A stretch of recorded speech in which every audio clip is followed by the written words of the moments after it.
घड़ी भी बता रहा है, टाइमिंग भी बता रहा है। मैंने कहा बढ़िया, सारी चीज़ों में क्या है कि टू इन वन काम हो रहा है। वैसे टू इन वन काम किसने निकाला है? अपने ज्ञान से तो आविष्कार हुआ। किससे आविष्कार हुआ?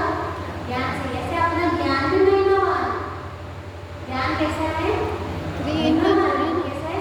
थ्री इन वन हो रहा है ना, जानन हार भी तो जानने में आ रहा है। तो एक ज्ञान था, ज्ञान ने स्व पद को जाना, इसकी थ्री इन वन कर दिया। थ्री इन वन कर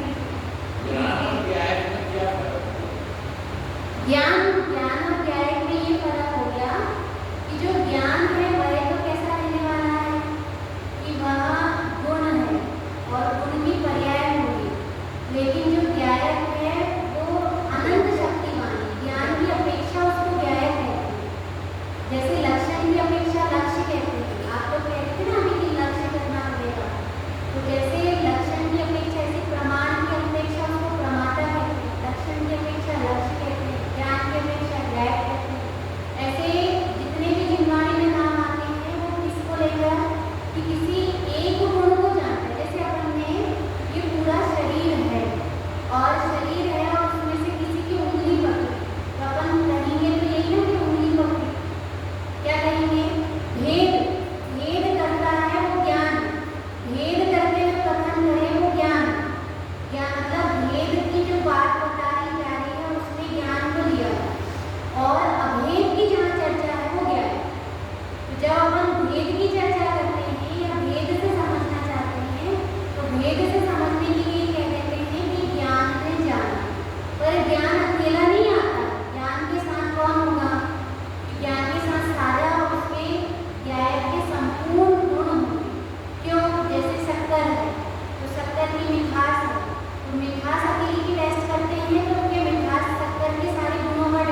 सरोज सरोज सरोज आ रही है।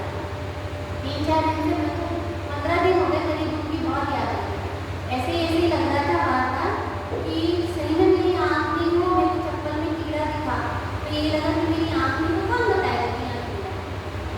मतलब बिना देखे आप कैसे चल सकते हैं, बिना देखे आप कैसे खा सकते हैं, बिना देखे आप कैसे बोल सकते हैं, बिना देखे आप कैसे मिल सकते हैं, बिना देखे तो मतलब ये लग रहा है कि सो रहे हैं और छिपकली साइड से निकल रहा है, पता ही नहीं चलता है। अंधे व्यक्ति अपने को तो आधी दुनिया प्रबल मिली है, इतनी अच्छी दुनिया मिली है, इंद्रियों के माध्यम से अपन क्या कर सकते हैं, अपनी आराधना कर सकते हैं, है ना। लेकिन अपनी आराधना कैसी होती है कि वो शिथिल हो जाते हैं, अपनी आराधना में शिथिल हो जाते हैं और इंद्रिय विषयों में दौड़ता है, विषयों की ओर झुकाव हो जाता है और साधना की ओर क्या हो जाता है, झुकाव कम होता है। कारण उसमें क्या है, जब अपन को आधी दुनिया प्रबल मिली तो अपन इंद्रियों को कैसे कहते हैं ना, गरगा रहे, तो अपन गरगा रहे, क्या करते हैं अपन गरगा रहे हैं। इतनी तो अच्छी है लेकिन चेतना की बहुत अच्छा स्वास्थ्य है, उनकी अपेक्षा है कि आँख से अभी दिख तो रहा, कान से सुनाई तो दे रहा, नाक से इतनी तेज गंध, हर एक स्मेल को समझ लेती, सीलर की स्मेल समझ ले रही, जहाँ जा रही वहाँ की स्मेल समझ ले रही। टाइम हो जाता है ना, हो गया ना। श्रद्धा अहम करती है, श्रद्धा क्या करती है, अहम करती है। और ज्ञान क्या करता है, ज्ञान वेदन करता है। श्रद्धा की पर्याय है अहम करना, तो अहम तो हमेशा रह सकता है, टिकाऊ रह सकता है। यदि किसी जीव ने आराधना कर क्या समझ लिया, अपने अपने ज्ञान स्वभाव ज्ञान स्वभाव को समझ लिया तो उसको अहम आ गया। तो एक बार अहम आने के बाद क्या होगा कि उसको दृढ़ निर्णय धारणा में चलना रहेगा, तो वो अहम रूप दर्शन आराधना, कौन सी आराधना है, दर्शन आराधना है। ज्ञान आराधना क्या है, बार बार उसका वेदन, बार बार उसका वेदन, उस ज्ञान का वेदन बार बार मूर्त करना, उसका नाम क्या है, ज्ञान